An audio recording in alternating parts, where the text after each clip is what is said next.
This video is going to be a different format from our previous videos. We're going to be holding a live interview and group discussion with 3 Americans who currently work in the anime industry. They are here to talk about what they did to get into the anime industry as animators and to offer advice for people wanting to pursue a career in Japanese animation. We have an AMA paired with this video that will be taking place at the release of the video on the anime subreddit, where you can talk to them and ask questions about things we might have not hit on in this video. A link to the AMA will be in the description. These 3 individuals got into the anime industry in 3 very different ways, which does a lot to show how many different ways someone might be able to find a pathway to get into the anime industry. Today with us we have William Lee, an animator at OLM, Remy Clark, an animator at PH Studio, and Zucchini Juice, a freelance animator. You guys already know Will from our previous videos, but we'll reintroduce him again along with the other 2 that are joining us for this video. So to start off, could you guys introduce yourself and talk about some of the anime you've worked on, as well as your current involvement in the industry? Yeah, so I'm Remy, and I've been working in Japan ever since I graduated animation studies. So I studied at 2 different animation schools in France. The first one is École Pivot, which I was there for 3 years, and it was a 2D animation course. And then after that, I entered into École des Gobelins, which is in Paris. So some shows I got to do some work on. So actually the first thing I got to work on was the feature film, one of the feature films that was for Space Battleship Yamato. And I did the hair of Teresa at the ending of that movie. It's for Space Battleship Yamato 2202. And then after that, I got to do some work on Hisune Tomaso-tan, which is where I was seen by Jarrett on the TV Paint interview. Mm-hmm. I also did some small work for My Hero Academia. I also did some small work for Akane Sase. I've done some work for other animations not related to anime per se, but may have been animated related. For example, they did some League of Legends animation. I did some layout on that, and then I did some other work on a French music clip, but largely because I was working at Yapiko. And I also did an ad for Kirin Lemon, which was kind of very anime looking. So. Hi, I'm Zucchini Juice. I'm a freelance animator, and I guess I'm considered one of those webgen animators who work through the internet. How I got into the anime industry, I assume, is pretty new age, I would say. New age? Yeah. You mean like you've been like smoking some crazy stuff and Of course. Well, I basically got into the anime industry by just hanging around animation discords, and discords being like a community, like a sort of forum. Mm-hmm. And I just had some friends that just got into the anime industry, just got asked by some of the producers, some of the production assistants, and I got recommended through there. And I worked on several shows. Many of them I cannot name yet, but notably To Be Heroine, SSS Gridman, One Punch Man Season 2, and other anime that I cannot announce yet. I'm Will, still. Been in the animation industry since 2012. I started out as an in-betweener, did about 3 years. One of the first shows I worked on was Girls in Panzer. And I did in-betweens for the Aikatsu, one of the Aikatsu movies as well.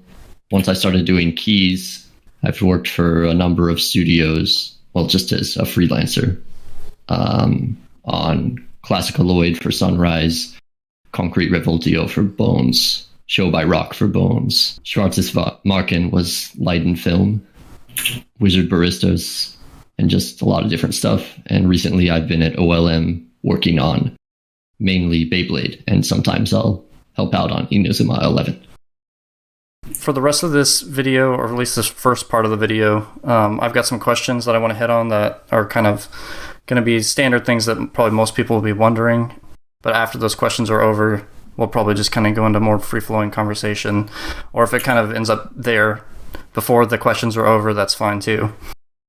But next question is, why did you guys pursue working in the anime industry as opposed to working primarily in Western animation? Or are you guys working more on Western or Japanese animation? So in my case, it just seemed pretty obvious to me that the kind of animation I like is only really made in Japan. Now, I think maybe that might be changing a little bit, but it's kind of not really. Like, if you're looking for stuff that's anywhere close to something like, I don't know, Cowboy Bebop, it's not really happening outside of Korea or Japan. Even the Americans that do have it produced in the U.S. as an American show or something like that, like thinking of LeSean Thomas, for example, he went to Korea to have that happen. And that's just because that's where the talent goes, or in this case, just is, if you want to work on those kinds of shows. And also, a lot of the techniques that you would have to know to actually be able to do a show like that, it's not really, the pipeline is just completely different. But that would be the simplest. Like, maybe we can talk about later, like the specifics about animation that makes it possible to have shows like that in Japan or in Korea. Mm-hmm. And I think there are definite parts of it that could be transplanted back into Europe or into the US. It's just that even if you had the production techniques for it, you would have to then foster the talent and to be able to follow the setup. Yeah. I'll make a note that we could touch back on that later. Mm-hmm. Why I started to work in the anime industry opposed to Western animation is, I guess, it just happened to me. I always liked anime and I always wanted to work in it. But for me, I just had friends that got into the anime industry and then they recommended me into it. And I just been there ever since. I actually wanted to get into animation since high school, mostly because I like the visuals and just the way the animators make their cuts for a show. So like you draw the characters, background, effects, and the camera work all together. And that was really appealing to me. I think that's also something that I found appealing as well. Although I didn't know in advance if that would be the case, particularly between Western or Japanese animation. But the fact that you're not doing just the character is actually a very appealing part of Japanese animation. And you get to do more than one character. Right. I mean, that can happen in the West, but it's definitely nice that in Japan it's standard. Yeah. You see on like Disney credits that there's chief animators for each character, which is really kind of strange to me. Well, I mean, it's a different process completely. Yeah. I mean, they treat their animators like they treat actors. Mm-hmm. Right. Yeah, that's why there's so much more emphasis on character acting in Western animation. I mean, related to like how I said earlier, like the process is different.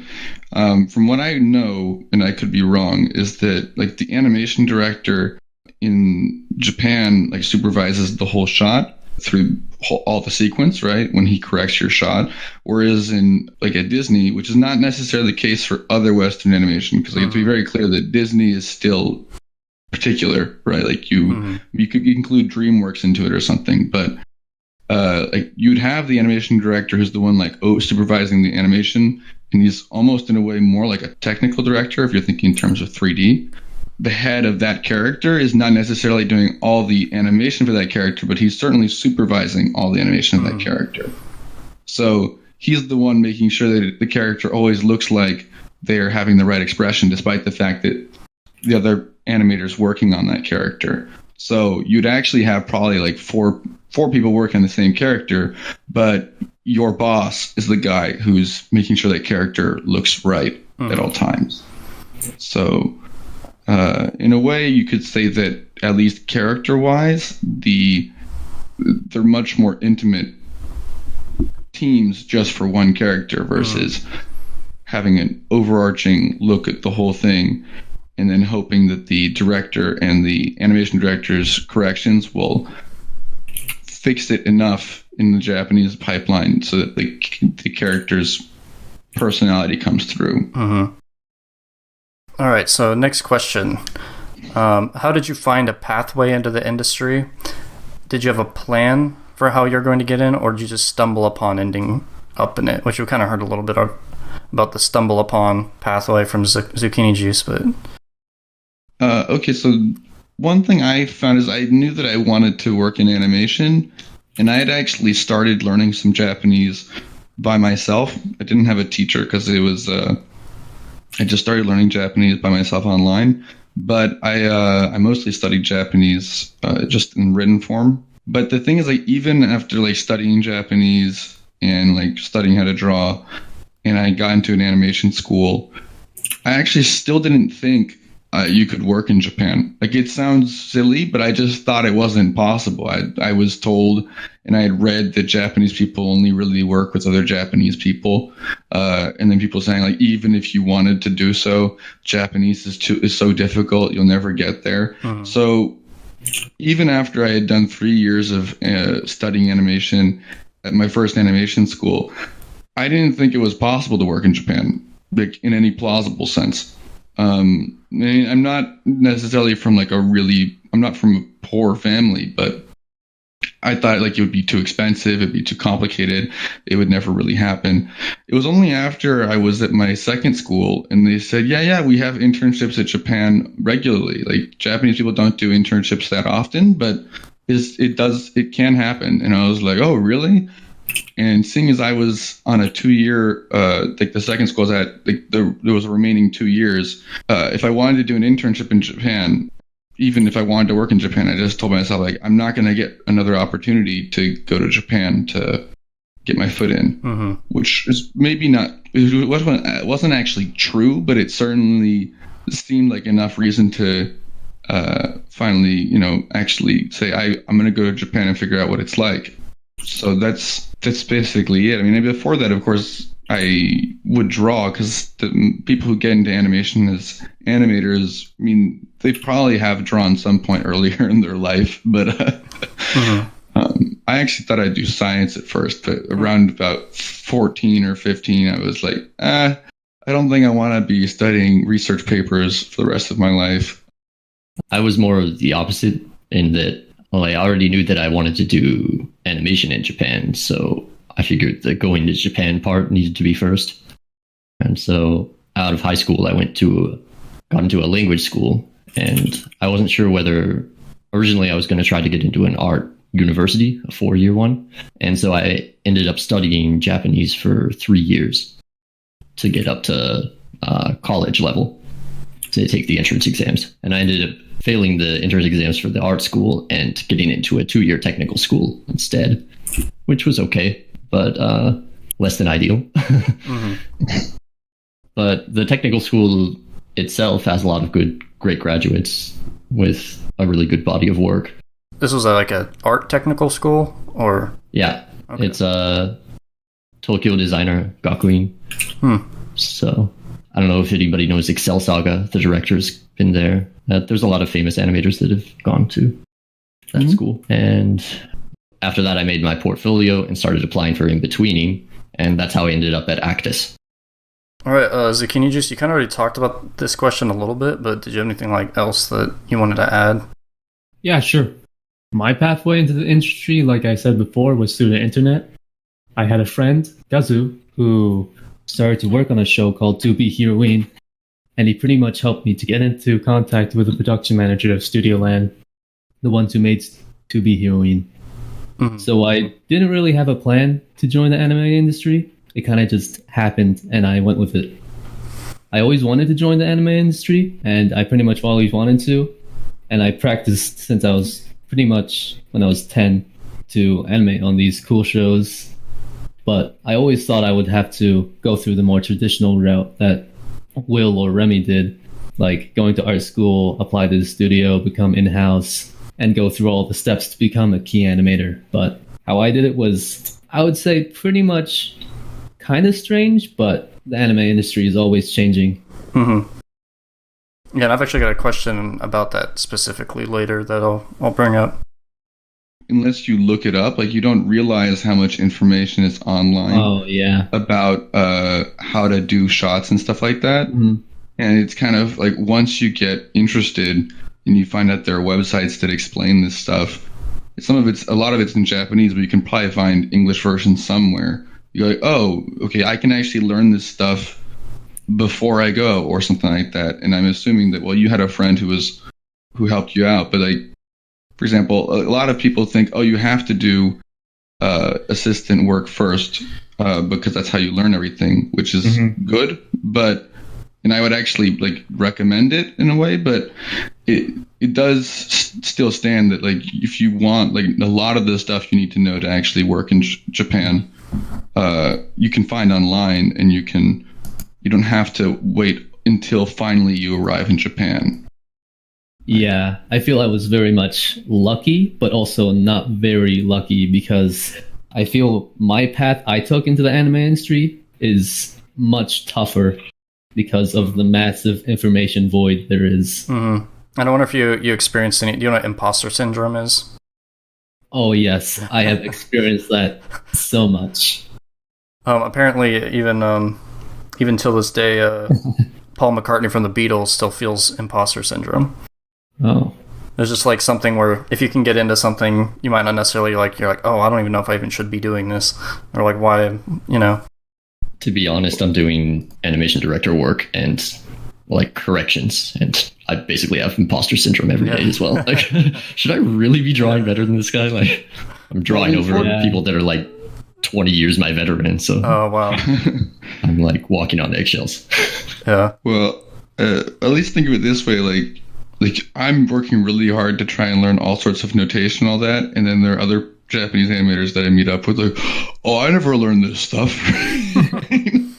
It's like you're working really hard to get like everything nice and proper so everyone can read it properly, and like the other guy you're working with doesn't give a shit. Mm-hmm. Yeah, I probably spent like 3 months or so just trying to learn all the Japanese notations also.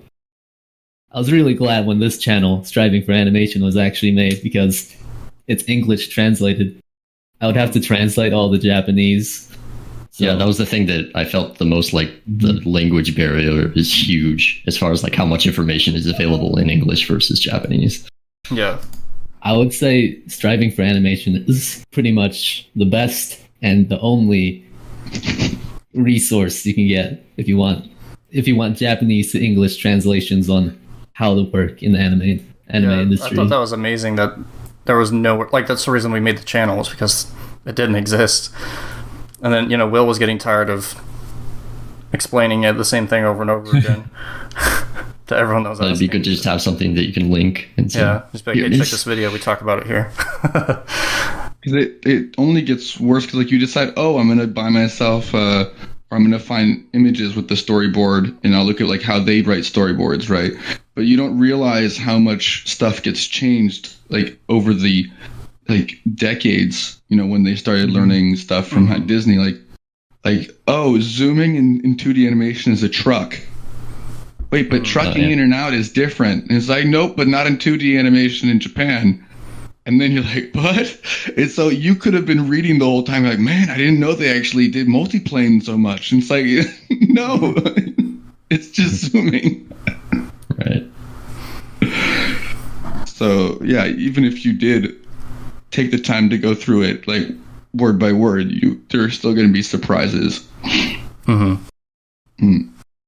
All right, so next question. How long have you guys been drawing, and what methods did you use to learn how to draw, which ultimately led you to be able to do animation? So when I was very young, I would draw portraits, but like I wouldn't actively go out of my way to draw portraits that people would say, oh, like, nice portrait, right? And then they'd go like, oh, can you draw a portrait for me? And oh, okay, all right. And then eventually when I decided that I wanted to draw instead of actually do any other sort of job, what I started doing is I just said, like, you know, the first task I'm going to do is I'm gonna learn how to draw people, because I can draw their face kind of, but the body, like every time I do it, like the body would shrink, you know. So I just started drawing characters. I actually started like, I think like how most artists who take it seriously, they just start drawing characters with shirts or nude, and then you just keep doing it. And that just hasn't really stopped, because I started around, because I had art classes at my high school, but it was not an art school. But after school, I would go to live drawing classes starting at the age of 16. And I'd do that about, I can't forget if it was like once or twice a week. And then fortunately, because I had done live drawing before, and I had put effort on my own time to learn how to draw and stuff like that, when I got into the first animation school, Pivot, I didn't have to do a foundation year. So I got started first. I mean, technically, if you look at the curriculum at that school, they do have like what they call in France prépa, which is a foundation course. But the first year is actually just drawing. It's narrative drawing, and then you specialize between animation, or you can choose comics, or you can choose illustration. And I chose animation. But since then, I mean, other than like what I learned, because I actually at first I didn't. Like I said, I didn't know I would be entering into animation in Japan. I didn't really think it was possible. And I struggled to do line drawing stuff like everyone else. And so I actually tended towards painting. And if you look up my first short film, like if you look up École Pivot, and you look up Tidro, and you look up, hopefully you find my link and not the school's link, because the school's link is not completed. I actually painted the whole animation in Photoshop.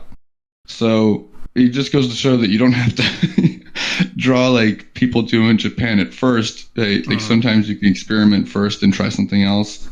And then eventually I started realizing that it wasn't a trick. It's not like Japanese people are just like culturally a certain way, and that's how they can draw the way they do.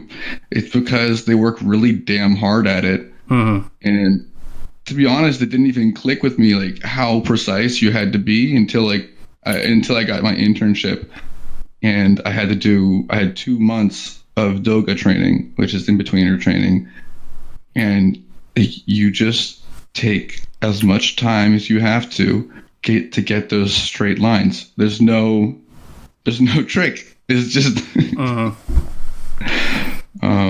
otherwise, yeah, I mean, just finish up real quickly. I mean, I do a lot of live drawing. When I was at Gobelin, I did 8 hours of live drawing a week for about 2 years, for about like a year and a half. No, actually 2 years, for about 2 years. And actually at the studio right now, I after work, so around 7 o'clock, I go to the projector room and with 2 or 3 other people, and we project live drawing onto the projector with the Croquis Cafe on Vimeo, and I do a lot of live drawing. Yeah, one thing that I've been running into is trying to find somewhere in real life to be able to do live drawing, but the videos pretty much accomplish the same thing.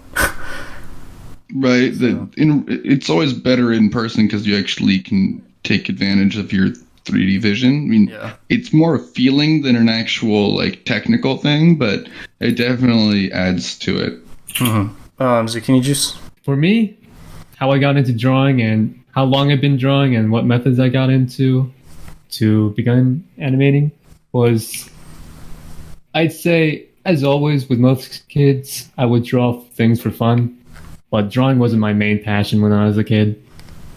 My main passion was actually animating, and I started animating with this program called Pivot Stick Figure Animator. Oh yeah, I use that too. Yeah, I got quite addicted to animating things since as a kid I just love creating things, and to the point where like I would create stuff back in school and I would sell them to my fellow classmates, and I would get addicted to games where you would create stuff like Minecraft. So in high school, I would just animate stick figures for long periods of time and just share them on the internet with friends. And eventually I hit a point in high school where I thought, I want this to be my job. And so I started to seriously start to practice drawing and animating sometime in junior year of high school. My methods of learning were pretty much just scrolling through the internet and finding resources to study from. And of course, some figure drawing classes and filmmaking classes in college also.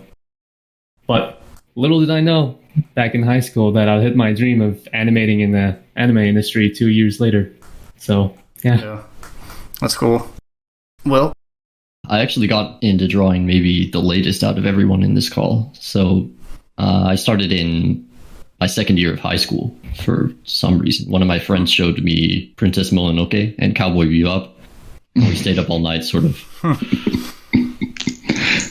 copying frames from the show. Oh, wow. And I was really into it for a long time after that. And then I had this massive time sink when I got into visual novels. And I was drawing stuff that wasn't draftsmanship focused, to put it in a nicer way.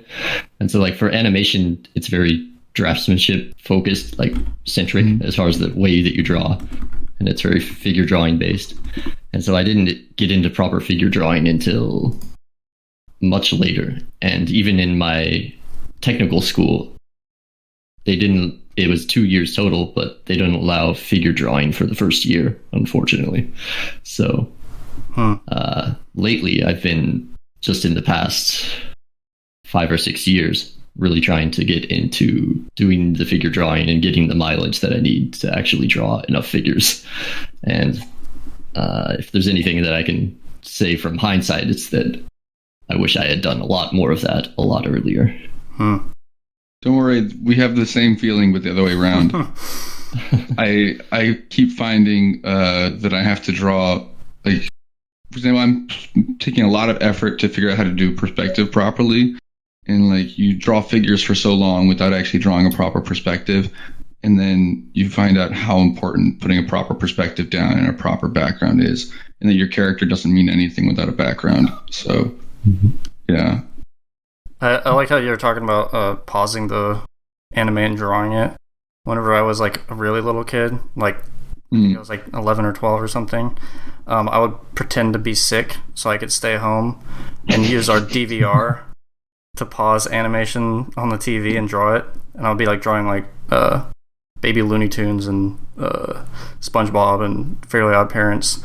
And it wasn't until DVR existed though that I learned about anime, because they had Inuyasha on Adult Swim and I could record it and watch it when I came home from school. But then I always ended up getting grounded for watching anime because they would cuss and stuff like that and there'd be blood. My parents would be like, you can't have that. Actually, it reminds me, I think the first anime I saw was probably Outlaw Star or Cowboy Bebop, because when I was a young kid, I didn't like being told what to do. And eventually I just stayed up late and I'd sneak downstairs and watch TV. And at first on Cartoon Network late at night, there was like Dudley Do-Right and, and stuff like that. And then one day it just changed to Adult Swim. And so there was really young me. I don't know, probably like, I don't know what time Adult Swim started, but let's say I was like 6 or something, right? It's like, oh my goodness, this is amazing. Yeah, there was also Saturday morning, or what was it? TV Kid. What was that? No, 4Kids? Yeah, 4Kids. They played Pokemon and Beyblade and all that cool stuff. Yu-Gi-Oh! All right, so next question. When you guys go to the office to sit down and work, what's your day-to-day like? It'd be kind of interesting to see how your guys' experience differ, being in different studios, and then Zucchini Juice, you being freelance. So in my case, like technically, I've actually been freelance this whole time. Like I work at the studio, but I'm freelance. And I have, one of the reasons I've stayed freelance is that I can choose my hours, because for me that's very important. Because I'm a depressive person, and like if I any amount of stress that's added to my life that I don't want is unnecessary. So I refuse to get called out for being late in the morning, right? So Generally, I arrive at the studio around 11, but sometimes even I start at 1 o'clock, and then I work however long I need to. And actually, what happened for a while is that I would arrive at the studio, I'd have lunch, and then I'd start working. More recently, I've changed it up a bit because I've been trying to study more Japanese. So what I do is I leave in the morning around 8 or 9. I arrive at a coffee shop and I study Japanese for about an hour or two, and then I go to work after that. And then I just leave any time that suits me. Recently, I've been leaving work around 7 or 9. I don't really like if my work gets a bit heavier, then I work on the weekends. But that is, I prefer to work on the weekend than to try and extend the hours of the same day. Because I find that animation should be treated more like a marathon than a sprint. Otherwise, you'll work yourself out. It's not healthy to try and put it all done in one time. So I prefer to do 7 hours, 7 days a week, and then do my own stuff. Because, like I said, I can come at any time in the day. Otherwise, most weekends I actually don't work on weekends. But when it does come up, I do work on a weekend if I have to. But I don't feel bad about it. Yeah. Zucchini juice? So For me, I don't work in the studio. I work from home. I work through the internet and through freelance. So I'm not particularly any special or way of how I animate. Just sit at home, I grab my laptop and I just start drawing. Nothing really glamorous or fabulous about it, but I guess it's working through home, so it's always comfortable to do so. So do you not have to spend time looking for work, or is it coming to you enough that you don't need to be searching? Or I'm pretty much part-timing in the anime industry, so I don't work full-time. But I feel like the work is coming pretty often enough where I don't really have to worry about how much work I get. And I'm still pretty young, so I still live with my parents, and I can still live in their house and such. oh yeah, save money. Yeah. I'm honestly still trying to find myself, like where I want to be and how I want to work in the anime industry and what kind of projects I want to do. So, yeah. Will? I go into an office every day, so I have a work laptop with a screen tablet. Now that's just about the same size as the laptop. So I cram those into a bag, and I have about a 30-minute bike ride to work. And I'll get in usually around 10. If I can get in early, that's always nice to get in at like 8 or something.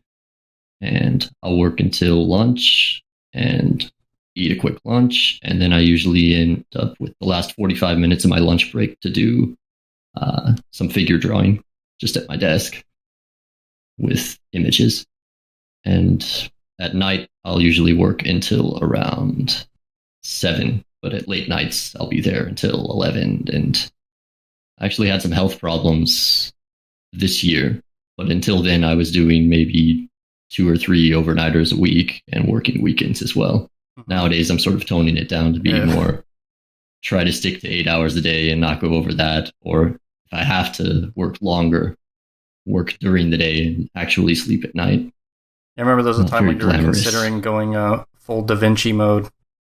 Yeah, just like 4 20-minute naps a day or whatever. Yeah. Da Vinci mode. But if you can do that without dying, I mean, you get like double the productive years out of your life or something like that. But yeah, you know, if you Just not if you're not drowsy the whole time. yeah, I don't know. They didn't have Red Bulls back then, so I don't know. Maybe that's what makes it not possible now. Okay, this next one is an opinion question. Do you guys prefer digital or analog animation, and why? So I love drawing on paper, but I do actually work digitally. And that's kind of something that I'm finding kind of difficult. Is like I'd like to get to a studio where I can work on paper. But I definitely see the advantage of working digitally, and I'm hoping to get a workflow where I can use both eventually. And I'm thinking that I'd like to do the layout and the first rough animation on paper, and then doing the cleanup on the computer. There are some people that have that sort of tick where they just love the feeling of drawing on paper. But any drawings I do outside of my work, I draw on paper. So my sketches are on paper, my practice drawings are on paper.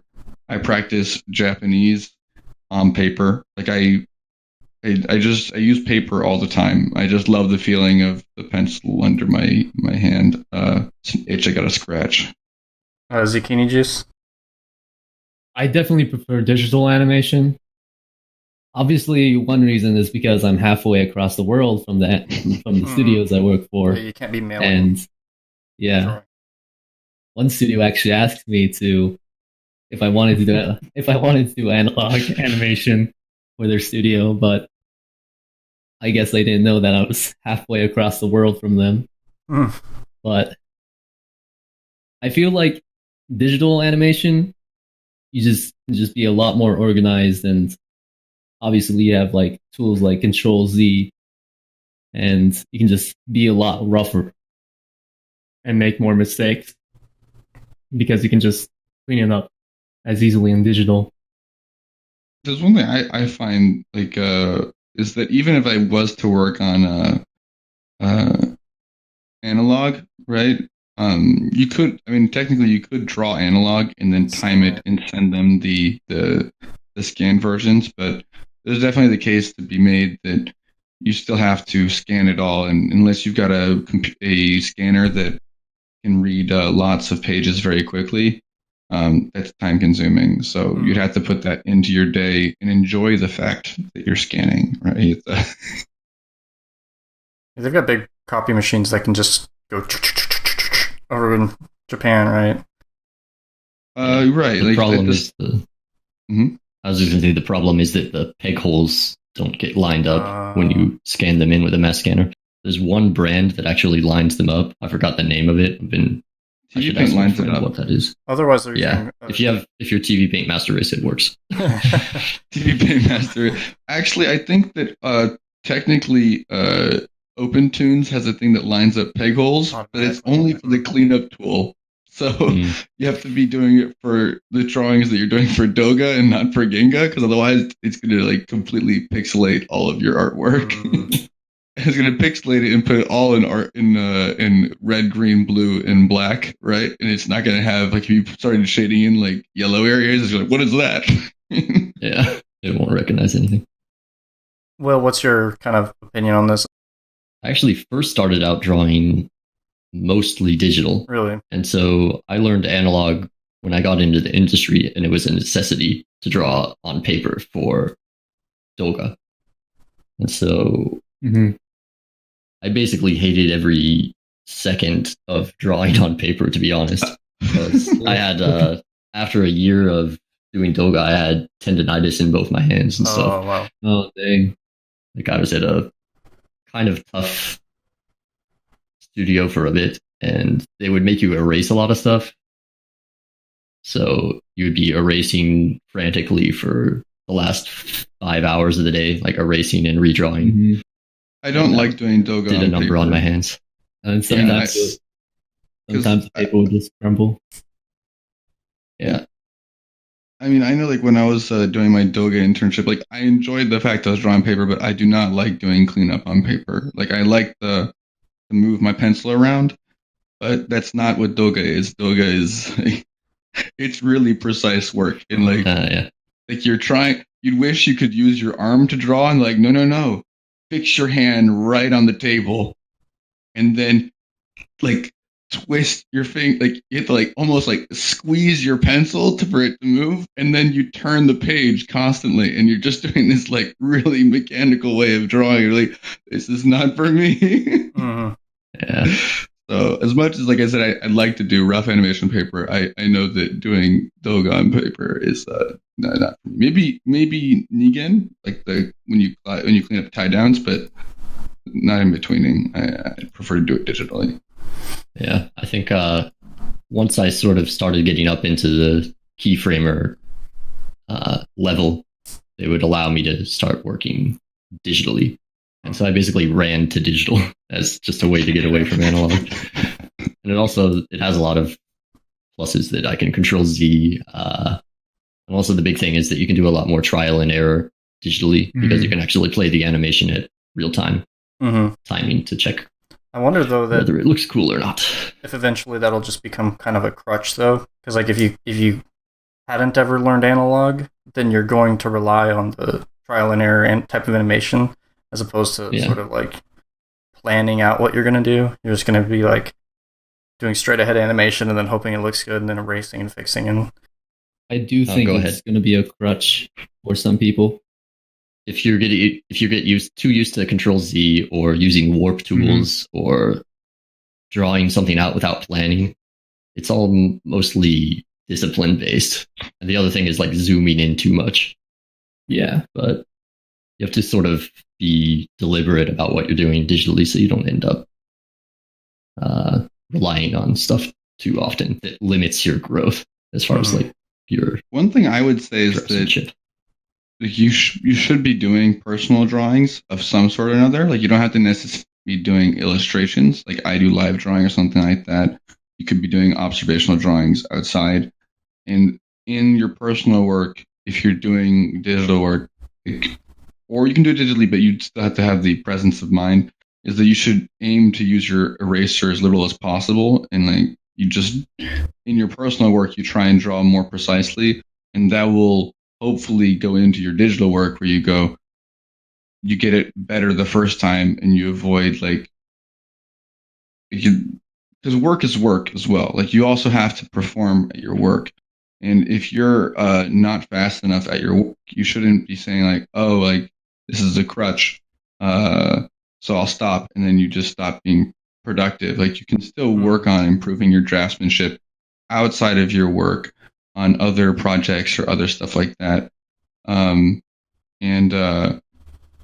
Yeah, I would say that it's always important to have your own like stuff outside of work that you are drawing, and that you do push yourself in your own personal work, and you kind of it's important to do the best you can at your work, but it's also important that you are still doing work. You have to produce enough, and you shouldn't put in jeopardy your work just because you don't want to use some transform tool or something like that. Like sometimes you have a deadline for the next day, and like doing the transform tool will save you 15 minutes, and that's 15 minutes of you being able to do one more drawing, right?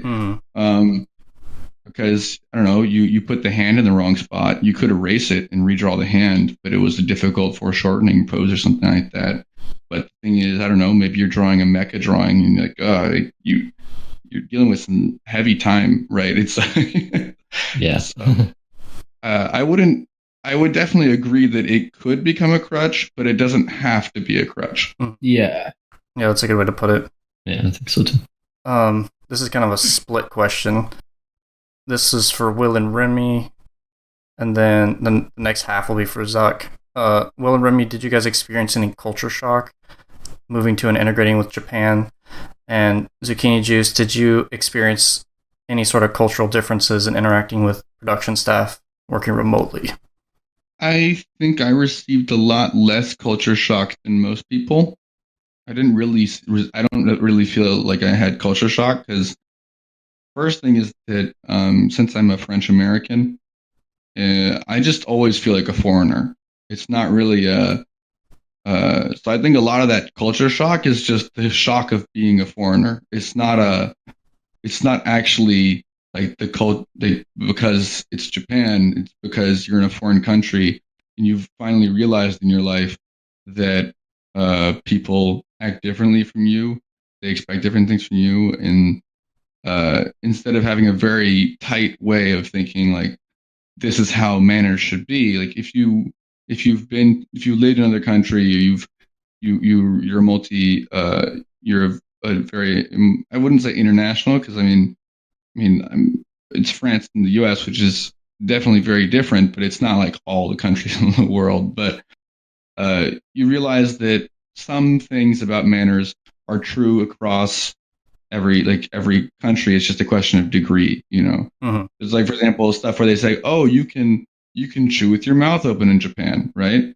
And like, yeah, there are people in Japan that do that, but you know what? Everyone appreciates when you don't make like sounds with your mouth while you're eating, right? Mm-hmm.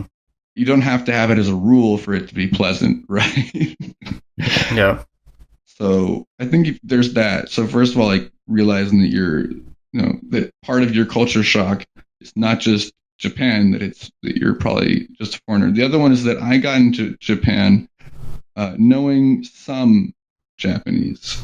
Now, it's not to say that I knew how to speak Japanese well, because I had been studying Japanese for about 7 years by myself. Like I had one class in a university between my two animation schools, but it was not like a full Japanese course. And then I had like a 1 month at an intensive class one summer for 1 month. But I had mostly been learning by myself, so I didn't speak very good Japanese. The grammar had not quite gotten natural to me yet. I had mostly just studied kanji and some ideas of how grammar should work. But the fact that when I arrived in Japan, that I knew that I was a foreigner and that I made an effort to just try to speak Japanese made a huge difference. And I knew other friends I was with I went to an internship with the same people, other people at the school. And the fact that I would start all the conversations in Japanese and I'd try to speak Japanese until I failed, right?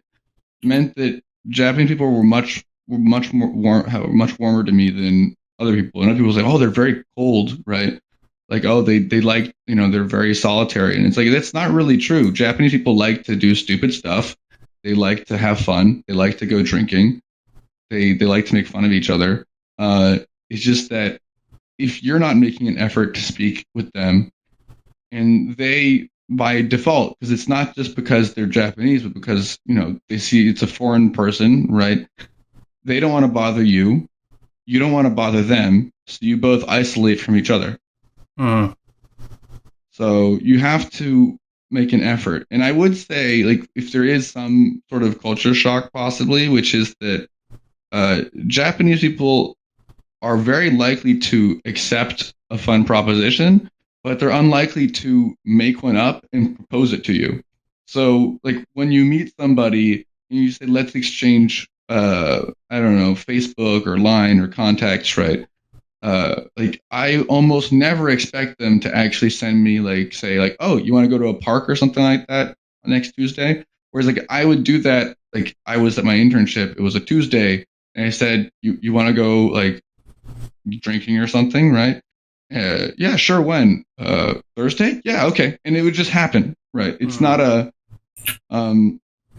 So I would say that, although it's not all Japanese people, that there is possibly a lack of initiative, but there's not a lack of interest. Mm-hmm. So go get out there, try and speak Japanese, have a bit of initiative, and realize that, yeah, things are different from where you live.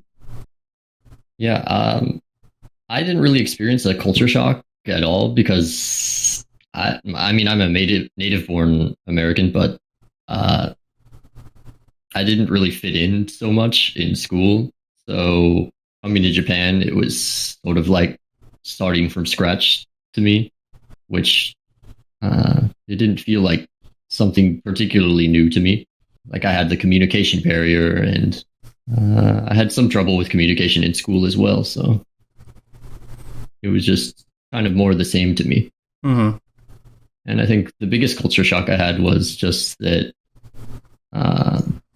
meeting people at my animation school, they would like the same shows as me, or I could strike up a conversation with somebody on the way, and they would ask me about all kinds of really obscure stuff, and I could shoot back something and actually communicate with that more than language ability. And so that was the biggest culture shock for me, I guess. So it was like a positive, essentially. Yeah. Yeah, interesting. Zucchini juice?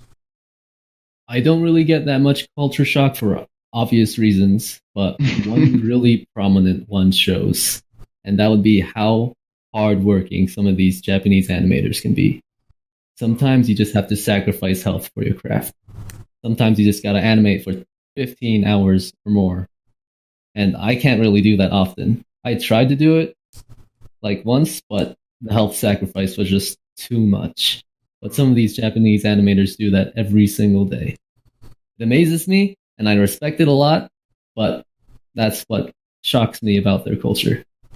Mm-hmm. I would say, though, that, like, particularly when I had my internship as an in-betweener, is that Japanese people don't actually, a lot of them don't have what I'd call a healthy, healthy is not the right word.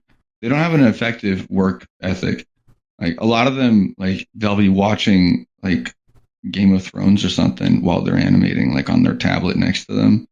And so, like, they're there at the studio for a long time, but they're not always focused in drawing properly. I mean, there are some that do, but a lot of them are kind of like, they find out later, oh crap, I'm late, and that's when right? That's when they start working like 15-hour days, because unfortunate circumstances, like, it's not just like one person, it's a lot of people that do that. It's like the whole studio finds out, oh shit, guys, we haven't made enough, right? And so they all start going in like, oh, we should have done more earlier, oh well, right? They then start it. Like, I actually feel that sometimes, like, that would happen, and they would just think, hey, we can just get some remote freelancers to do this stuff for us. Yeah, that's funny. Yeah. Well, yeah, I mean, I wonder what the percentage might be between the people that are kind of procrastinating than having to work overtime to make up for the procrastination versus the people that are actually in there kind of carrying the weight. I would assume that the animation directors must have it very difficult, because this is something that, like I mentioned earlier, like we were talking about, like, pipelines and stuff like that, that the animation director is obviously somebody who has years of experience usually, and draws very well, and that's why he's been put in that position, and he receives all of the work that everyone else has been doing, and he has to correct it. And if he's probably got, like, particularly when it starts getting like down to the wire, right, he receives just piles of shots, all poorly drawn. He's got to correct all of it. And that's probably the person who's receiving, like, the brunt of the problem. Yeah, I hear a lot of that's because of the turnover rate for new animators. They don't stay in the industry long enough. Well, I mean, that comes from, like, a different problem too, which is that they would probably stay longer if they got better pay. And this is my understanding, at least, is that there's probably a point at which you can probably get good enough pay to support yourself, because a lot of the people, when they enter into animation, they don't have so many years of studying at a school. They don't necessarily know how to do directing or storyboarding or compositing. Like, they just got out of high school and they started doing in-betweening, which is actually not a bad thing, because like, you compare it to going to art school, you get paid versus paying, right?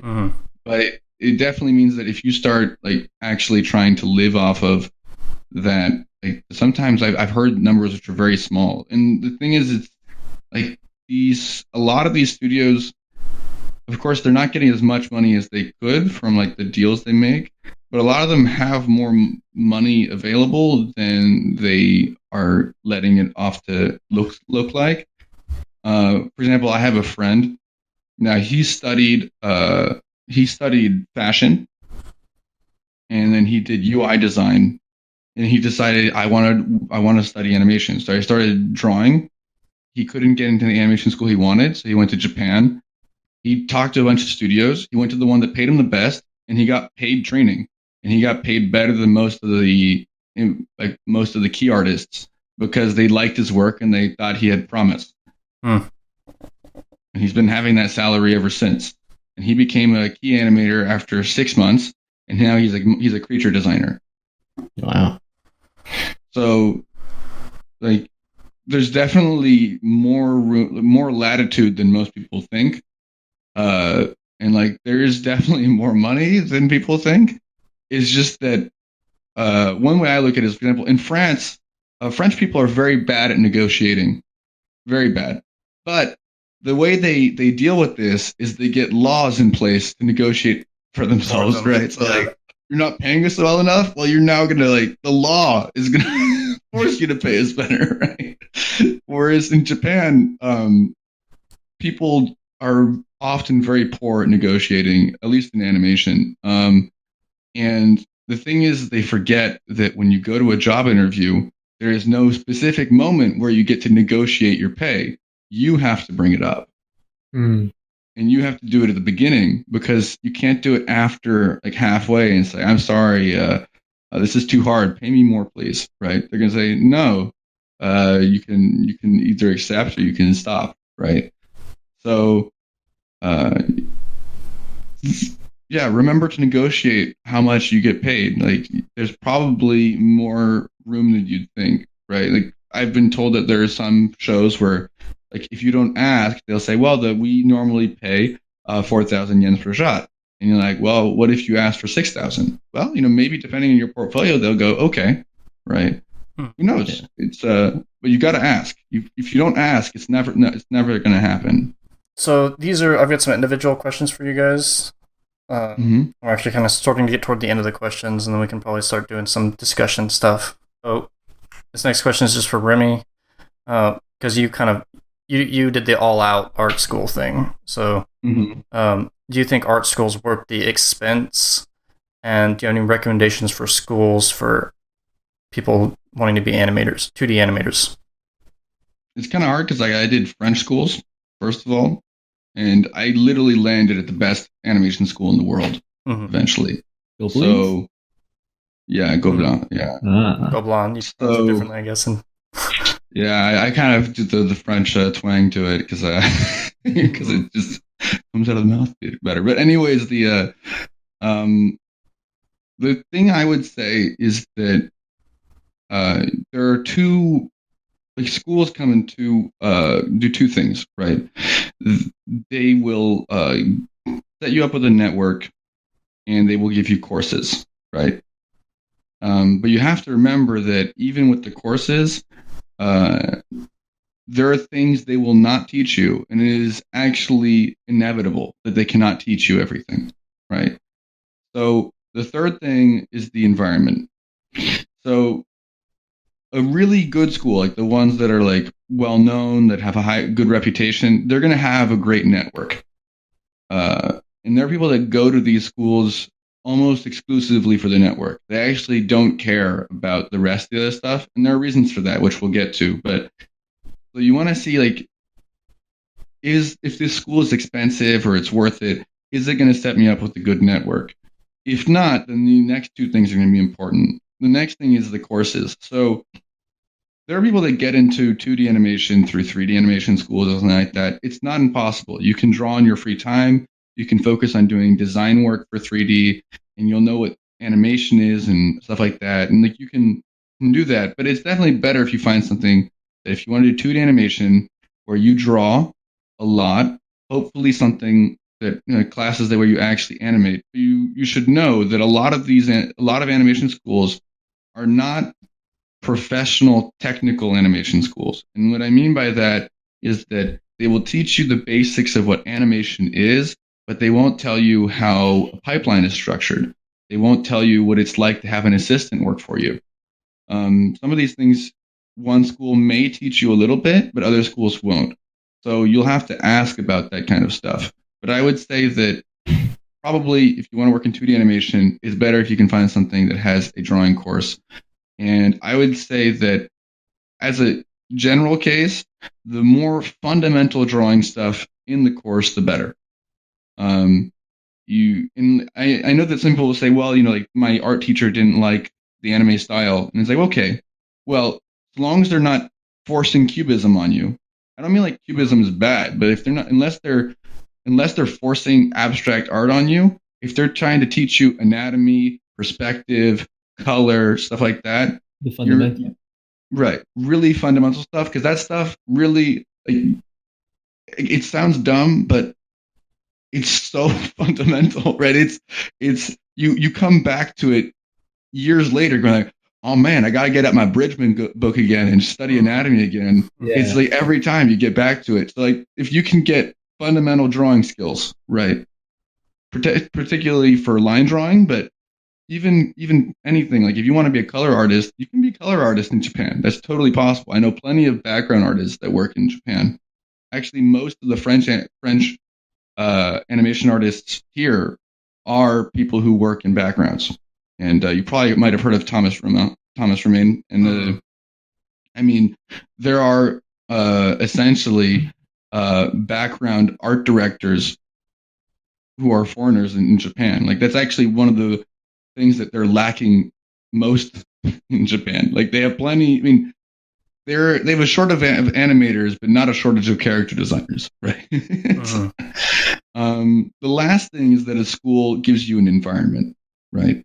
And this is, I mean, in a way, it's psychological, but it can also be technical. Like, for example, does the school give you access to art supplies? Does it let you use their photocopiers? Does it let you, will it let you try experimental stuff or not? And depending on what kind of person you are, you might need more or less of certain things. But for example, at the first art school I was at, it definitely had the fundamentals. We did have some idea of like some of the professional stuff. Like, we got to learn like professional software. But for example, something that I probably wouldn't find in almost any school, I wanted to do Ashley Wood animated. Now, I don't know if you guys know Ashley Wood, but like, I was trying to do basically World War Robot animated, because halfway through my curriculum, I was like, oh, this stuff is kind of cool. I want to try and see if I can turn that into animation, right? And there's no class for painted animation. It doesn't exist. There's no book on it. There's no stuff like that. But I had a teacher who was, the guy is named Baram Rouhani. He's probably like 90 now. Like, he's bald. He's like, hey, I worked on Mutant Ninja Turtles, right? And it's like, and I was like, I don't know if I can do it. And he's like, just go for it, right? And you could go to another school and they're like, no, stop it, right?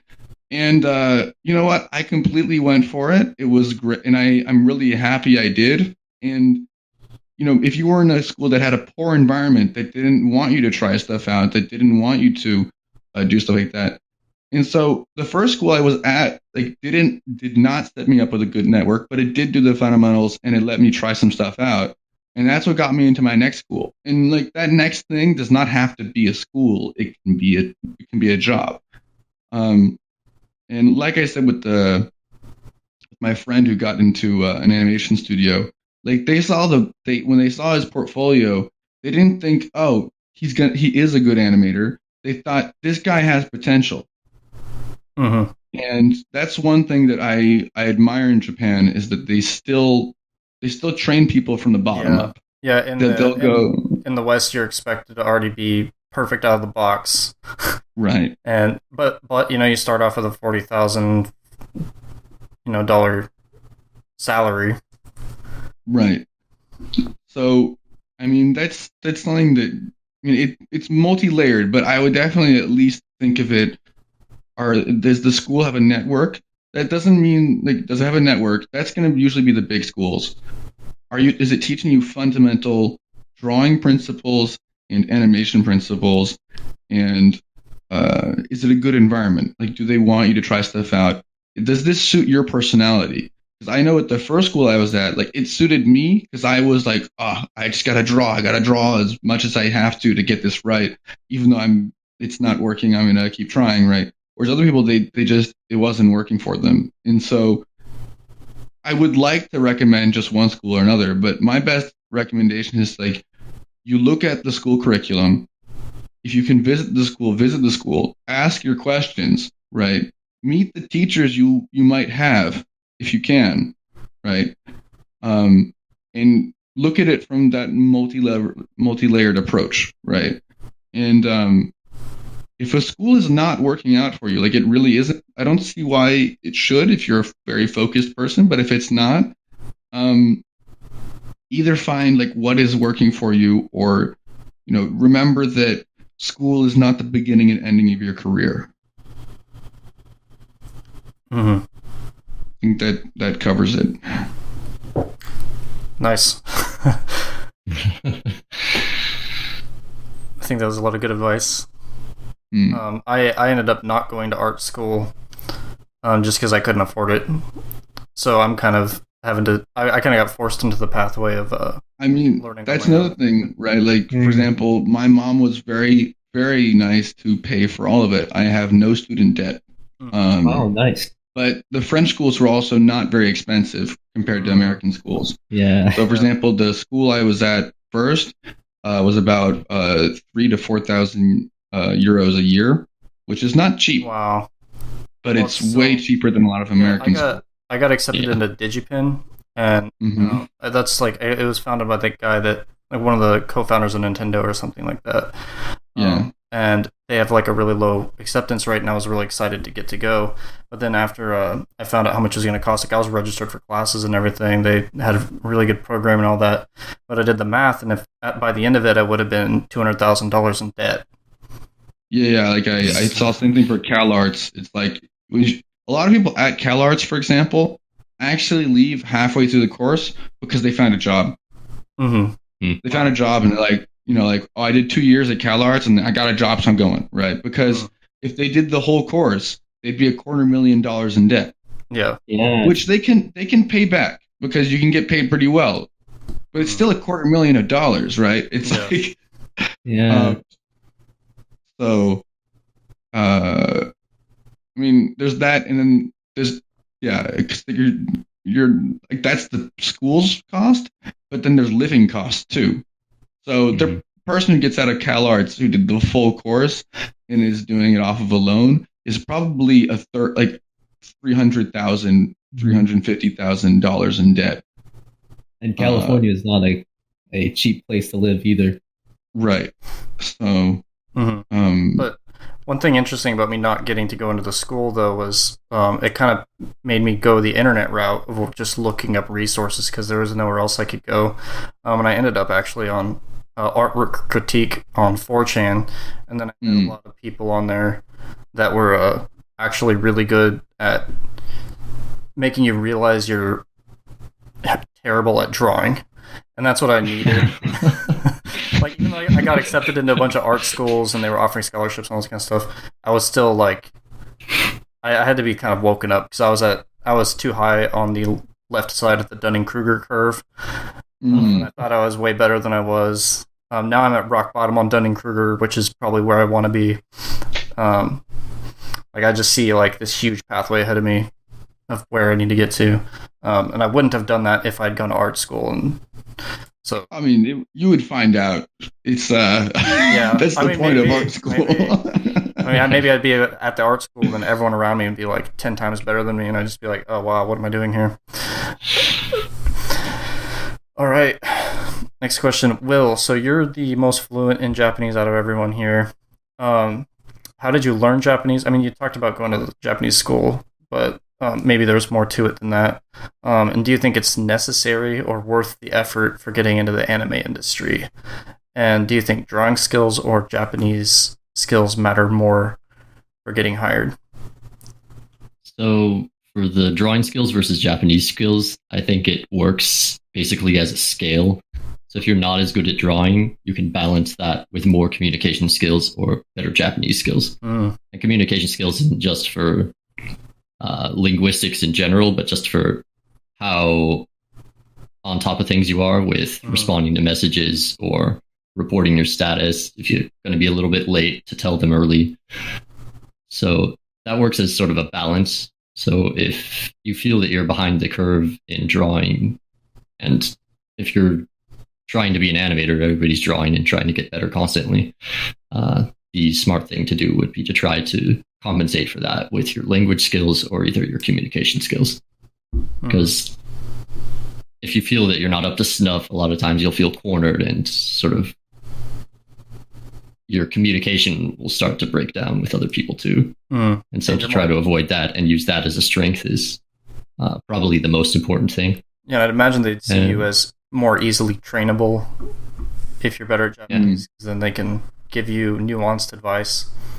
Actually, I remember in my internship, like I was struggling to speak Japanese, and like it was actually hard on the mentor who was training me, because normally like it's kind of a fun experience to train somebody to become an assistant. You know, like they're your mentor, they're going to teach you the stuff, but like if you can't really talk to them, like well they'll keep doing it, but like if you're only there for like for a very short amount of time, it would definitely help that I started practicing my Japanese every day during my internship to try and like start talking to him a bit more.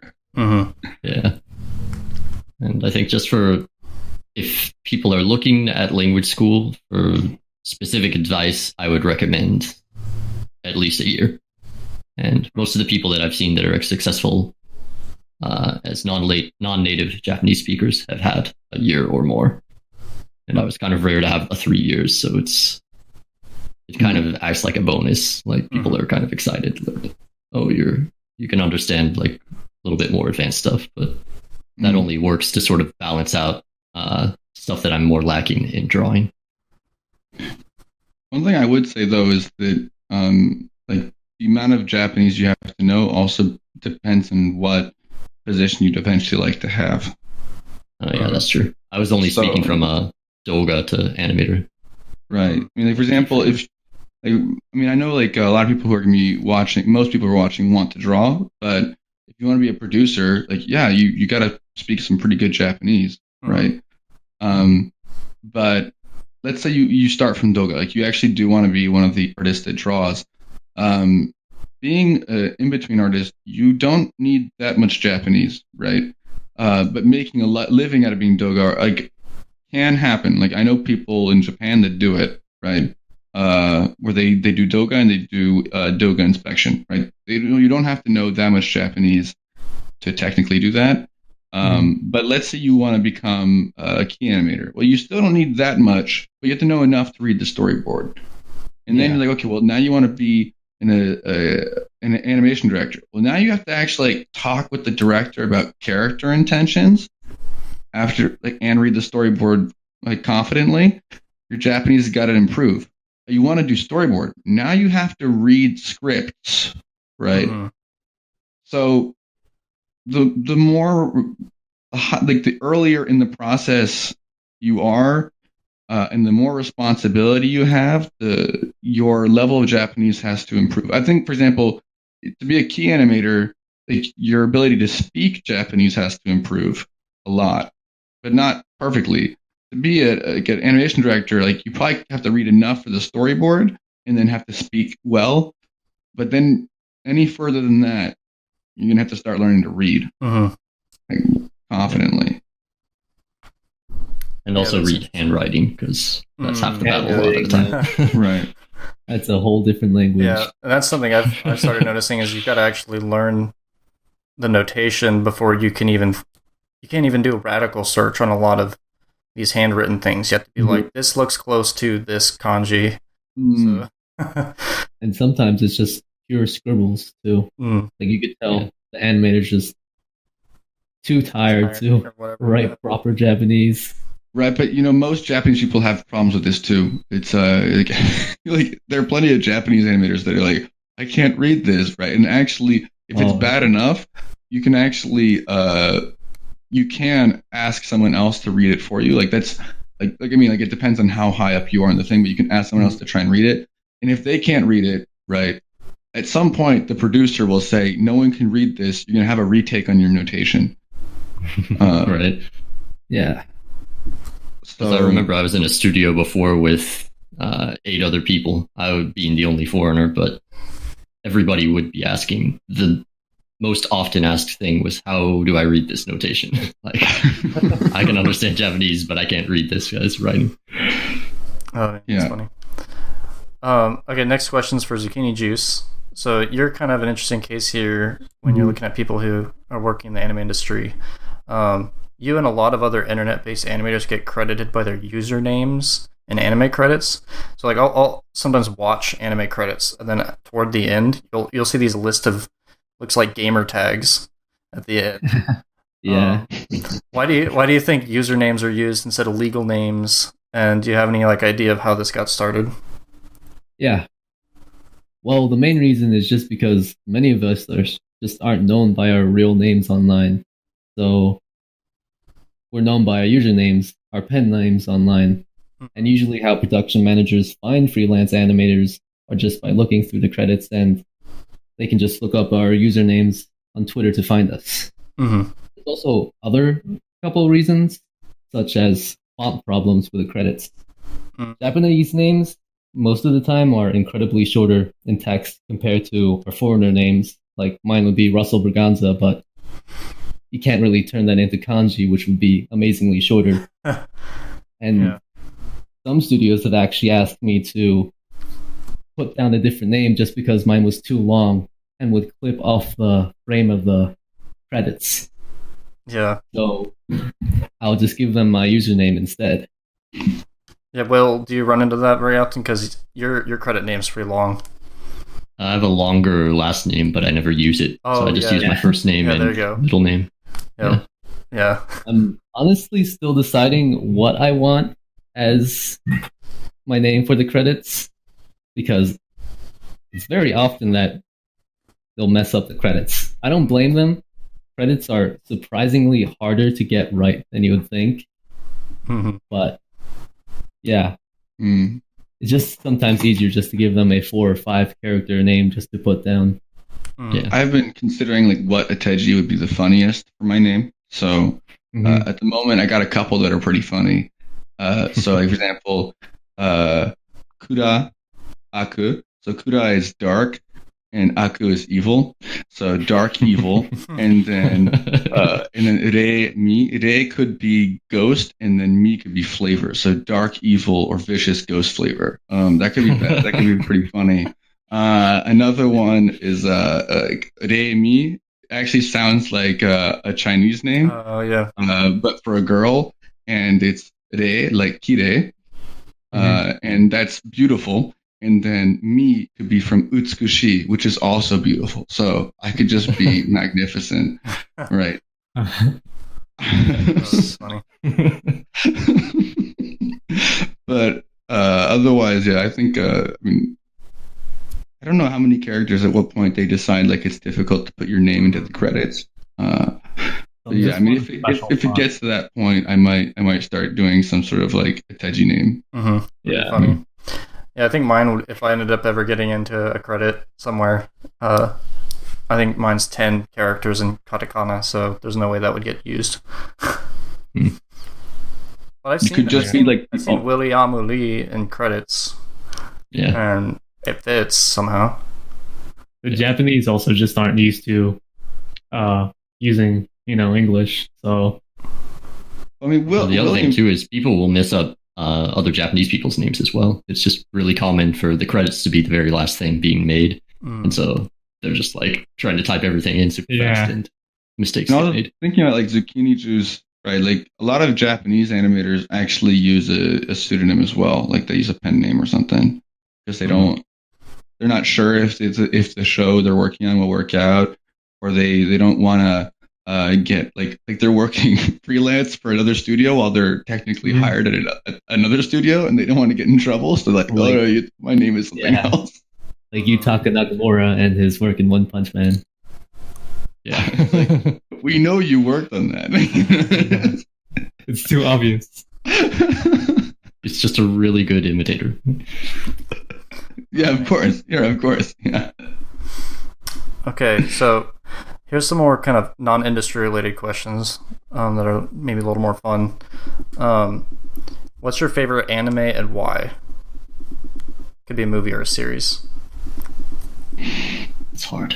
So I got a list of a couple. Like you say, so I would like to bring back stuff that's Akira quality. Mm-hmm. I really enjoy Akira. Like when I saw that movie, what happened to me is I saw a whole bunch of TV shows, and I eventually got to the point where like there were certainly more interesting shows that I just didn't know about, but I was like, I don't know, like I have everything. Yeah.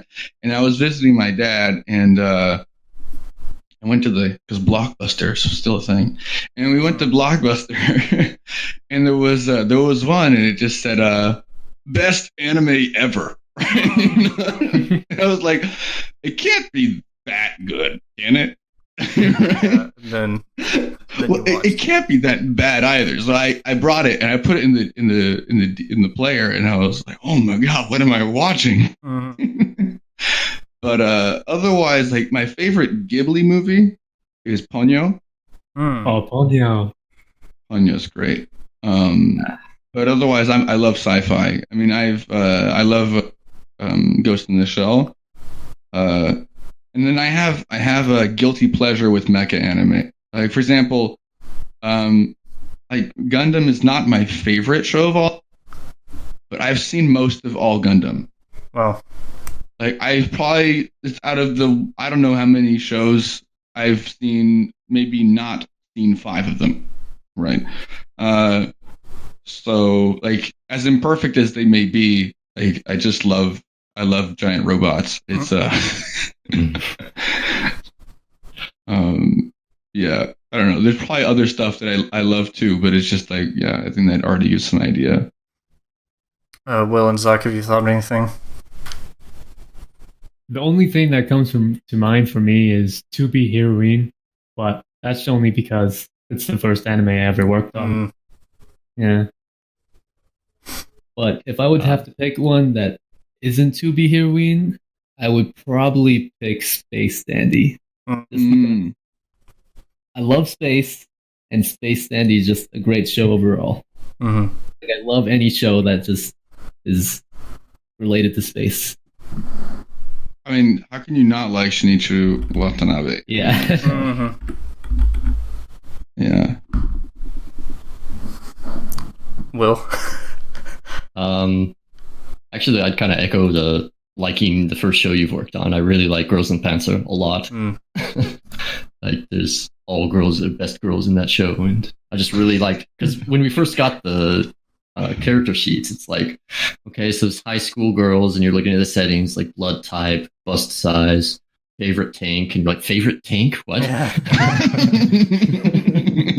I have no idea what it's going to be about, but like once it aired, it was like they're really into the tank battles, and they actually structured them around the actual stats for the tanks and stuff, and I thought it came out of left field for me. Is something that I really like.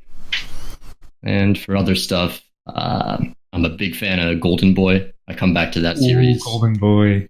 A lot of times, particularly the last couple of episodes when he works as a production assistant. Sometimes I'll forget, am I really having fun with animation? Like, do I really want to keep doing this? And I'll come back to that episode, and it's like, yeah. It's Every time. I just gotta scream, Binko. Binko. And also, it's the voice acting to that is really great too. It's actually the same voice actor from the main character in Akira, but like to think that he'd be doing something like the voice work is that hilarious. Like, massive contrast. Mm-hmm. And another show I really like is Magical Shopping Arcade of Benabashi. Yeah, that's great. An old Gainax show, but I like how for TV animation, I like shows that have a lot of a color shift between episodes, and so Abenabashi, like the art style changes, the colors change, and just like it's an omnibus thing, like Space Dandy, and so I mean, like even with. Go ahead. Sorry. Oh yeah. Well, like for Abenabashi, Noin, even Space Dandy as well. Those are things that are fun about the sort of structure of TV animation, and that it's a sort of tag team of individuals working on a IP together. And so when Yeah. somebody tags out, you can see like their personality coming through in the show, and that's what I like a lot about anime. Mm. I mean, like even when you guys were talking, like other stuff came to mind. Like I love Kon Satoshi. Oh yeah, There's also like thinking about Gainax, like love Gainax. It's not. I mean, I love the stuff that came out of Gainax. I mean, for example, like recently I resaw the original Gunbuster, and I was like, man, this was good, right? It's just like, it's like there's stuff like that where I mean, and then thinking about Gunbuster, because I also started watching a lot of stuff about Macross, because I was working at Satellite, and I was looking at stuff, and I was like, oh man, like stuff from Macross, it's good. And then you go, oh man, I love the designs from, because I was mentioning this the other day to Will and some other people, the designs of Haruhiko, what is it, Mikimoto? Yeah, and just like, oh my god, I wish he was doing, or I wish they're doing other stuff than just Cabaneri. Like, you've been gone for too long. yeah. Please do other stuff. My favorite thing's been, or anime's definitely Kimi no Nawa. I've been completely obsessed with that since it came out in 2017. And like I'm still listening to the soundtrack pretty much at least once a week, and I use it. I find it extremely motivating of a movie. I don't know why. There's something about it that's like, it's a really good example of kind of using digital tools to their fullest without going too far, you know. And I don't know. There's just something about it. It's the cinematography and all that. Like, it's background. Probably, the background art, which I'm pretty sure most of the background art's probably just traced over images, but it still fits and doesn't look out of place or anything. Really good job in compositing. Yeah, I like the sort of mesh deformation stuff they did for some of the tracking shots. So you have like 3D. Like, Did Makoto Shinkai make a new movie? yeah, it's coming out. I'm excited to watch it. Yeah, I'm actually out now. I still have to go. Tenki something. The weather. Thank you, Nicole. Weathering with you. But I mean, like, there's also just that people have different tastes. Like, I, for example, was kind of lukewarm about Your Name, but I'm happy people enjoy it. I mean, it's one of those movies that I'd like. Yeah, it's a good movie, but I wouldn't rewatch it. Right? Interesting. I'm sure that people have the same feeling. Yeah. I mean, you have to understand, I'm old school. Like, I'm really old school. So, but I'm happy. Like, there's like another thing where, like, I was talking to somebody about Tekkon Kinkrito, and that's a movie that I think is a mess, but I would actually want to watch again.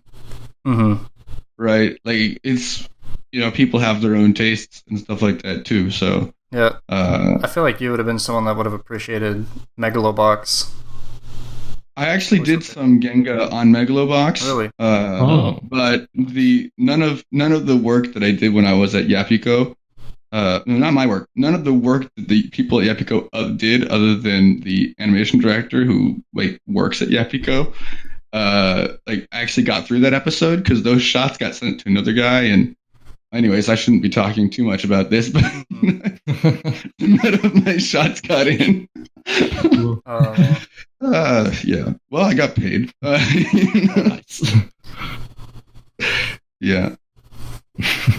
Yeah, something that I think a lot of plugin developers are trying to make is a way to simulate painted cell, like the painted cell look digitally, where they're doing jagged lines and stuff like that to make it look like ink or paint or whatever.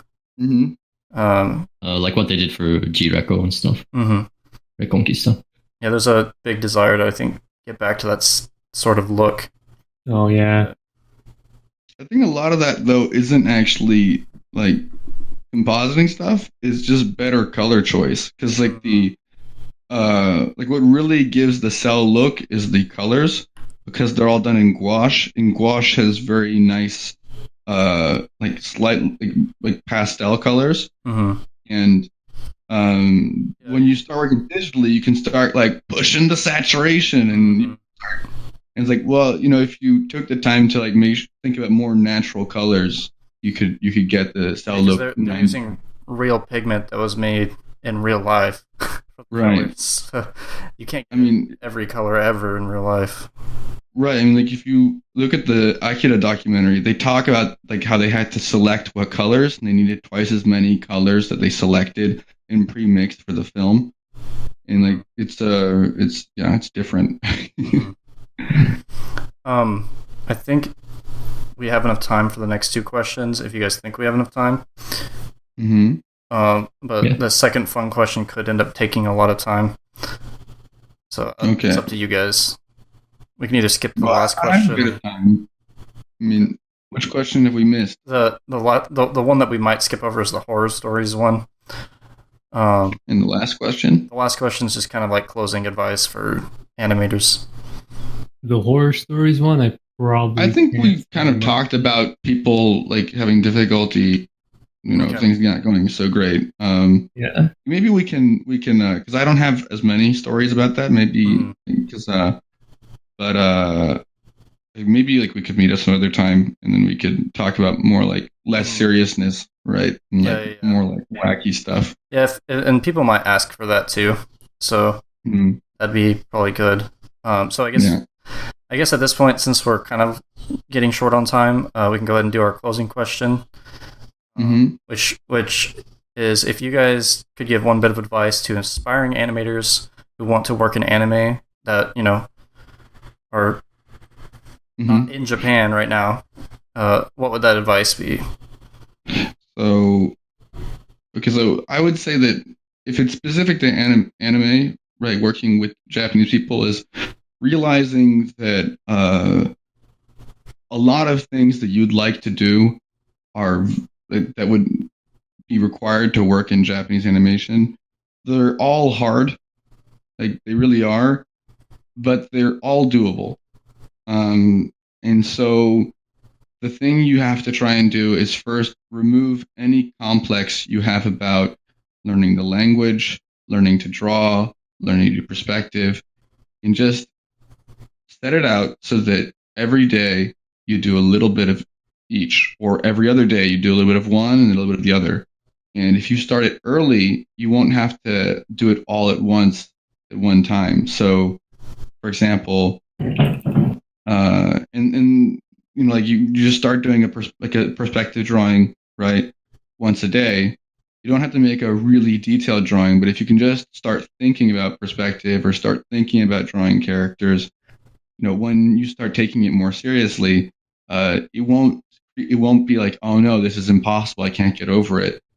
The other thing is that you want to make the way you practice and your goals, try and make them as concrete and direct as possible. A lot of people, for example, they start learning Japanese and they think they're doing concrete goals, but they're actually using things that they don't even know how much they need. Like, for example, how many characters do I have to learn? How many words do I have to learn? Maybe I should learn 500 characters. Maybe I should learn 400 characters. What you should do is find out what documents you want to be able to read and start finding ways to get to reading those documents, right? You want to be able to talk to animators, learn how to read a storyboard. You want to learn how to read notation, get a book on notation in Japanese, and start finding out what are the words in this book, right? Instead of going to a Japanese class, learning language about subjects you're not sure you'll use, you'll use, right? That you might have like as a casual conversation, but if you have even just like one Japanese document about how do you use a timesheet, right? Everything in that page you will use while you're working at a studio. You will. So that way you can focus directly on what you need to learn, and it will still be difficult, but it'll be right there, right? It's not something you haven't anticipated that's missing from you. Just learn what's in front of you. And if you're if you work consistently and directly and thoroughly, you will learn much more than you ever thought you could. I mean, I found that in my case, the best way to practice is basically transcription. If I want to learn anatomy, I open an anatomy book and I literally redraw the drawings that are in there, knowing that I'm not trying to make illustrations for myself. I'm just trying to see how it's drawn. I got a background I want to draw. I get that drawing and I start drawing the same thing. I want to be able to read a document. I start writing the whole page down. And you'd think, well, that sounds dull, and it is, but it works. And like one last thing I'd say relating to that last thing in particular, which is that if you really want it, like you really want to work in Japan, you really want to be an artist who draws, does animation, you really want to speak Japanese, and that goal is important, the journey to it doesn't have to be enjoyable, right? I'm not saying it has to be painful, but it doesn't have to be enjoyable. You can learn while it's not enjoyable. And if you can remove from your head any sense of doubt that it works, right? That just the fact that you're doing it again and again, that it will get in, right? And you just say, this is what it's needed, right? You will learn even when you're not enjoying it, right? Like when I study Japanese, it's not fun, right? Like I have a page of Japanese. I study it. It takes me 2 hours, maybe 1 hour. I mean, it's hard work, right? But it's not horrible. It's, I guess, dull, but it definitely works. Like now I can talk to a client in a meeting, and I can communicate with them, and I don't have to have another Japanese person with me. And that was not the case a couple months ago. But a couple months ago, I hadn't transcribed a book. So, and lastly, I mean, the tools for looking up Japanese characters have improved greatly. 10 years ago, you wanted to look up a character, you had to know how to write it, and then look up radicals and such.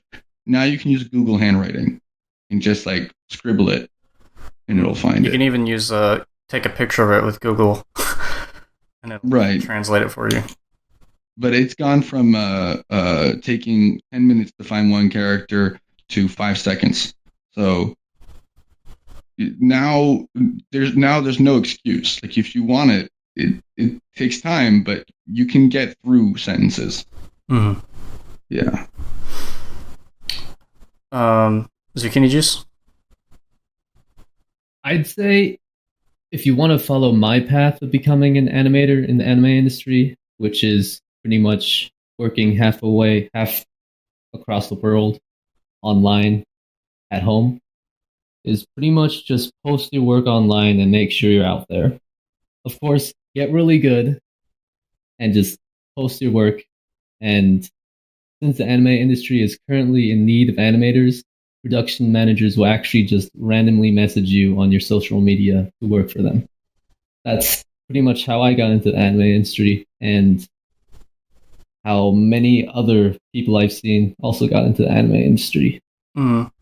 Some advice you told me once too was that participating in like monthly animation challenges on Twitter. Yes. Like Anime Monthly, and then Twitter's great for exposure. Yeah. Especially Ross Donovan's Twitter tag called Animonthly.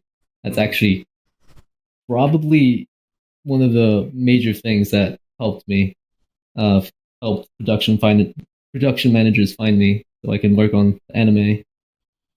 And yeah.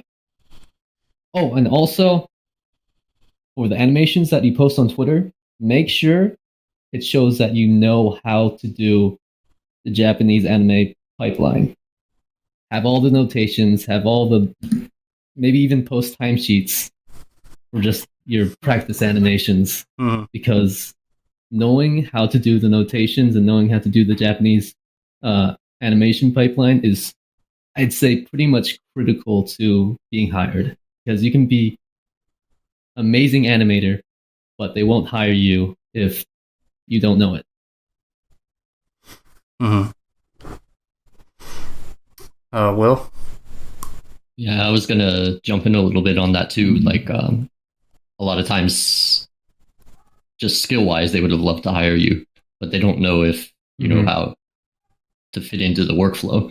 So, for specific things that you can learn, there's a document out there called Satsuma that explains notations and timesheets. And so, as a goal, it's sort of translated in English, but it would be ideal to be able to read it in Japanese. So you would learn Japanese with the intent to read Satsuma and understand the what's written in it. Learn X sheets or timesheets and how to write them. And while you're doing all this, I would recommend doing at least 30 minutes of life drawing a day, and then alternating between perspective, anatomy, character studies, or just drawing to have fun on every other day. And yeah, I know like Spencer Wan does a lot of anime work, but I don't know if he necessarily works using the Japanese workflow when he's doing anime stuff. But his animations are so good that I'm sure they just figure out how to make it work. Yeah, same with Waylon Zhang, Xenophos. Oh yeah, or Boruto's episode 65. I think he wasn't very much aware of how to do the Japanese animation pipeline, but he's just so good. One thing I would mention that's not even like it's related to just animation or working professionally in general is that you want to try and start making your work with the idea that someone else could start working off of your work after you're done. So instead of just making an animation straight ahead, or you can still work straight ahead, but like making an animation straight ahead and then only you know how to read it, right, is a very fast way to make it very hard to work with you. And so if you can start like deciding like, okay, I'm going to try and organize my work so that when people open my file or they look at my timesheet or they look at my page, they start knowing like, oh, this is what he's trying to do, right? That's why you put charts. That's why you put key numbers. That's why there's a timesheet. The idea is like when you're done with your animation, it's not done. Someone else has to clean it up. Someone else has to do in between. Someone else has to color it. Someone else has to do compositing on it. And it's very selfish of you to try and decide like, oh, but the animation's cool, right?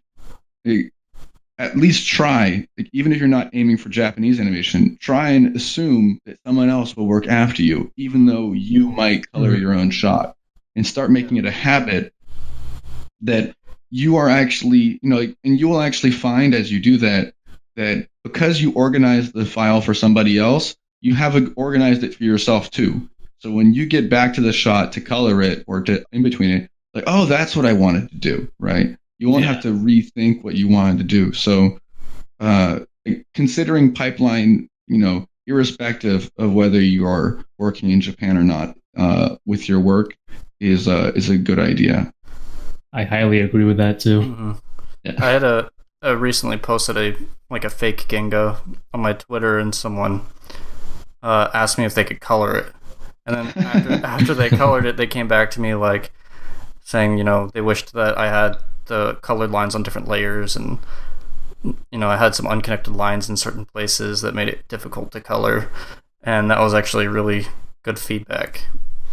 It depends, because for example, that's good. That could be good feedback. He could also just separate pretty easily, but actually in Japan, it's all on one layer. There's actually no transparency. Really? Yeah, because Retas does transparency is equal to pure white, so. There's actually that's actually something that's kind of funny is in Japan, because of Retas, they've done something very curious, and it's actually almost genius, even, which is that they've managed to reduce the asset size because there's no transparency and everything is 8-bit, right? Mm-hmm. And so outlines are all pure black, transparency is all white, and then Retas colors the line automatically when you fill it in, but if you're working on some other software, it's not that hard to fill in that color with the line. So that's one thing that you're not going to have. You're going to have a harder time if you're working outside of a studio or you're not trying to do multiple different jobs. Is you won't realize how other people do work, and so it's harder to design other stuff. Like recently, like I did an illustration or two when I was on Discord, and because I've been doing compositing recently, and because I know like how the cells get done, I was thinking like maybe I could reorganize these colors so that they're actually it's a color map, and then you could change it later in compositing. But you wouldn't know that unless like how you could do that if you don't know how the other person's going to make it later. So I guess in that sense, you should be. It's always recommended to be interested in other people's jobs, even if you never intend to commit yourself as a full-time job. Yeah. All right. Well, we are out of time. So it was awesome talking to you guys. Thanks for taking time on your day to do this video. Yeah. And I hope that the viewers find this information useful. Reminder, we have the AMA happening right now. If you're watching the video on the day of release, on Reddit, it's our anime. And if you're watching this after the AMA, you can go back and read through it. And there's probably going to be some stuff there that we didn't get to in this video. Well, I guess we'll say goodbye. We'll have a nice day, everybody, and we'll all make Reddit accounts to try and join the AMA if we have time. Yeah, I'll have to make one too. Okay, so see you guys then. All right. Thanks for watching this video. Let us know if you'd like to see more content like this in the comments. Our next How Anime is Made video should be coming out next month. Also, big thanks to our Patreon supporters.